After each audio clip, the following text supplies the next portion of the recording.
Halo Sohai Mistik, kembali dengan saya Triandoko di Bermain Jiwa. Di video kali ini saya akan membagikan materi terkait pemahaman akan cakra. Jadi kalau kita mengulas tentang cakra ini sebetulnya seperti belajar ilmu biologi, tapi zaman kuno. Jadi semua mekanisme tubuh di ajaran kuno itu kan ada berapa dimensi. Tidak hanya keberadaan dalam wujud fisik saja, tapi mekanisme bagaimana secara fisik itu bekerja. Nah ini yang dicoba dijelaskan lewat cakra. Nah, cakra ini juga terkait dengan apa yang sering kita pelajari di bela diri, di meditasi juga, ya ini tentang olah pernapasan. Jadi satu sama lain ini dalam materi yang terkait. Dengan mengetahui mekanisme cakra, kamu akan lebih bisa mengolah kemampuan energimu. Ini nanti yang terkait dengan kemampuan intuisi, kemampuan metafisik. Oke, jadi simak pemahaman tentang cakra ini supaya kamu bisa mendayagunakan energi yang ada dalam tubuhmu itu sendiri.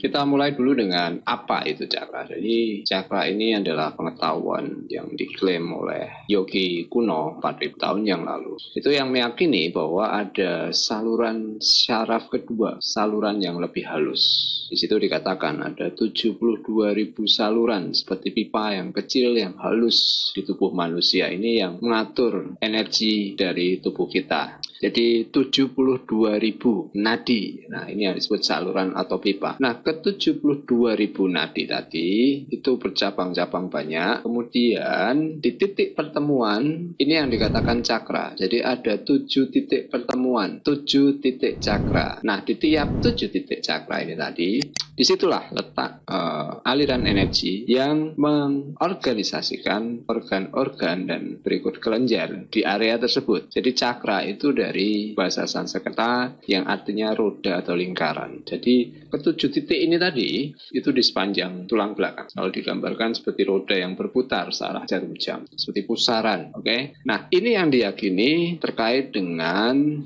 kinerja fisik kita. Pikiran kita, emosi kita itu tercermin dari radiasi, getaran atau cahaya yang muncul dari cakra itu tadi. Nah, kalau kita bicara ini nanti artinya terkait dengan aura juga, oke? Oke, kemudian untuk apa cakra ini? Jadi begini, orang banyak kan tidak tahu bahwa apapun yang terjadi dalam dimensi fisik kita itu pasti ada latar belakangnya. Jadi ini orang yang sulit percaya bahwa pikiran dan emosi kita ini adalah wujud dari energi yang bekerja di belakang aktivitas fisik kita. Nah, apa yang kita ketahui tentang 7 titik cakra itu adalah satu lokasi demi lokasi, di mana di situ ada beberapa kelenjar yang mengorganisasikan kerja dari beberapa organ terkait di tubuh kita. Nah, ketika kita sakit, ini pasti terkait dengan pikiran dan emosi kita. Padahal di materi video tentang DNA, di tingkat struktur di setiap sel kita itu, DNA ini berhubung erat dengan apa yang kita pikirkan dan apa yang kita rasakan. Artinya, ini juga terkait dengan hormon yang dihasilkan di 7 area kelenjar itu tadi. Nah, ketika orang mengalami stres, dia tidak punya kendali akan dirinya. Ini yang dikatakan dia terblokir di area cakra tertentu. Ketika orang tidak punya kendali, ini biasanya di cakra solar plexus. Nah, dari mulai dia tidak punya kendali, kemudian ini membebani emosinya, kemudian timbul gangguan di organnya. Jadi orang yang mengalami gangguan pencernaan, kemudian sering kehilangan nafsu makan, makan tidak teratur, semua kembali lagi pada apa yang dia proses lewat pikiran dan emosinya. Jadi pada intinya, ketika kita memahami mekanisme cakra ini, kita mencoba menjaga keseimbangan kinerja antara dimensi mind, body, and soul. Oke, pikiran, tubuh, dan jiwa kita. Jadi rahasia di belakang ini semua, ketika orang bisa punya kemampuan yang optimal, otomatis didukung oleh keberadaan fisiknya yang prima. Nah, keberadaan fisiknya ini terkait dengan bagaimana dia mengelola pikiran dan emosinya. Tujuan akhir nanti dari ketika kamu bisa menyeimbangkan cakra, kamu punya kemampuan yang lebih baik dari sisi logika maupun intuisi. Nah, ketika orang makin optimal di logika maupun intuisinya, ini adalah membuka jalan dia terhubung dengan dimensi kesadaran yang lebih tinggi atau terhubung dengan Tuhan. Sekarang saya akan membahas kaitan cakra ini dengan kemampuan intuitif, kemampuan psikis, kemampuan indera keenam, kemampuan mata ketiga. Jadi istilahnya banyak. Oke, jadi kalau kita bicara tentang cakra, ini kan lebih ke ajaran yoga terkait dengan tradisi Hindu-India. Tapi apa yang ada di setiap tradisi bangsa, di ajaran kuno itu meyakini bahwa ada dimensi selain dimensi fisik kita. Jadi ajaran yang mirip dengan cakra ini juga ditemukan di Cina, ya kan, di Mesir kuno, kemudian di Yahudi mistik, kemudian Buddha, di Nusantara itu juga ada. Jadi ketika kita paham mekanisme cakra ini, nanti kita tidak sulit untuk belajar sisi pandang dari ajaran bangsa lain. Oke, kemudian kalau kita bicara tentang kemampuan intuitif, itu kan kemampuan kita berinteraksi secara resonansi energi ya. Jadi semuanya ini adalah getaran, kalau saya menjelaskan kan. Jadi kita berinteraksi antar getaran. Nah, contoh kasus misalnya gangguan-gangguan di level energi, misalnya kamu sering kakimu basah, sering kakimu tiba-tiba kedutan, gemetar, itu artinya ada gangguan di cakra akarmu. Kemudian ketika kamu sering nervous, sering mulas ketika menghadapi sesuatu, itu artinya di cakra sakralmu. Kemudian kalau kamu seperti tadi merasa tidak punya kendali, kamu tidak bisa ngomong, kamu tidak tega, itu kamu lemah atau terganggu di antara cakra jantung dan cakra tenggorokan. Oke, nah sekarang kamu tidak sadar bahwa sebelum katakanlah kamu berinteraksi secara fisik, medan energimu ini terkoneksi. Nah, ini yang terjadi ketika kamu peka, kamu ketemu orang, kamu bisa membaca orang ini jujur atau tidak, orang ini berniat jahat atau tidak. Oke, itu kenapa? Karena cakramu tadi menangkap, berinteraksi dengan cakra dari orang lain. Nah, ketika cakramu itu seimbang, dia bekerja lebih optimal, maka kamu punya kemampuan intuitif. Jadi radarmu itu makin peka lah istilahnya, untuk memindai segala sesuatu yang ada di lingkunganmu.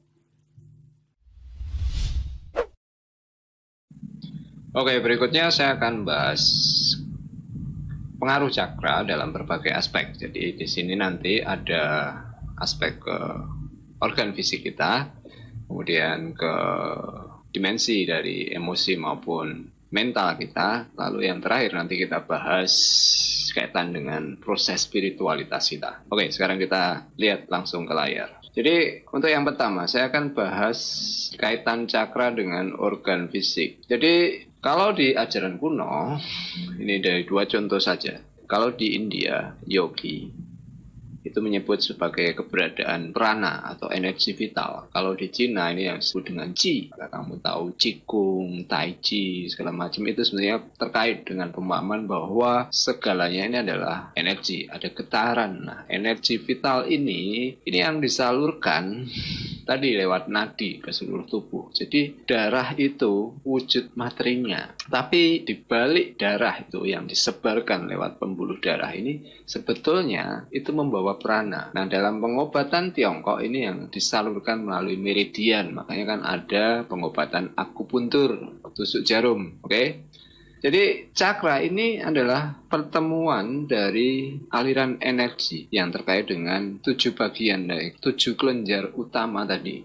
Nah, ini semua ketika seimbang, maka secara signifikan sistem saraf kita, kelenjar kita, organ kita itu akan berfungsi secara maksimal. Oke? Jadi ketika kita secara cakra seimbang, itu artinya kita sehat dalam baik dimensi fisik, tubuh maupun pikiran. Kemudian yang berikutnya, kaitan cakra dengan mental atau emosi. Jadi para yogi itu mengaitkan 7 titik cakra ini dengan 7 lapis kesadaran manusia. Jadi kondisi cakra yang apakah seimbang atau tidak tadi, ini terkait dengan emosi, kualitas cara berpikir dan perasaan tertentu dari diri kita, dan ini terkait dengan kondisi kesadaran kita. Nah, inilah sebabnya mengapa masing-masing cakra itu mencakup seluruh bidang tema dan masalah psikologis. Jadi, gangguan emosi itu terkait dengan titik-titik cakra yang memproses hormon atau kelenjar yang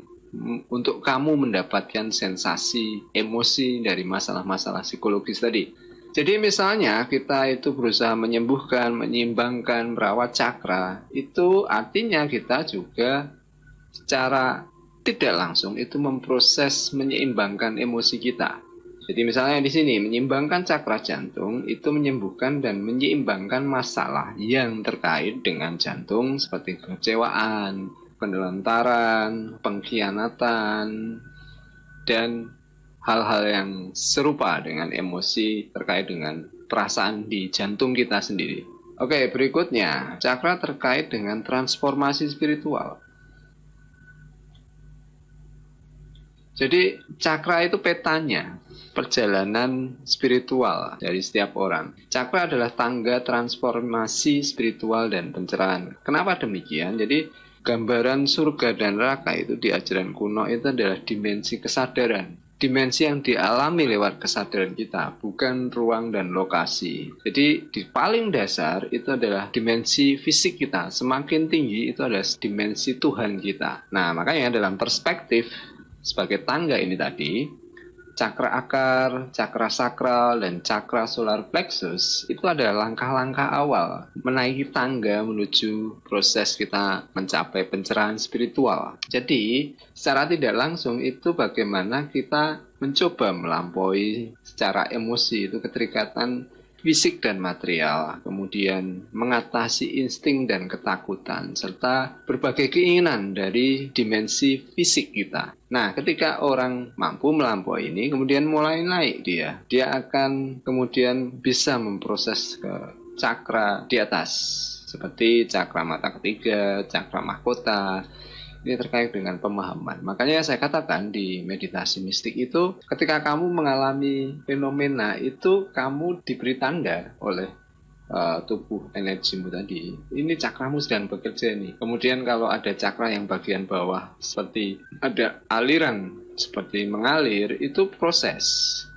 Kemudian nanti kalau ada deg-degan, itu tanda ada sesuatu yang kurang balance di sana. Jadi nanti kita belajar bagaimana mengecek, membereskan masalah-masalah emosi kita supaya cakra ini bisa lebih seimbang.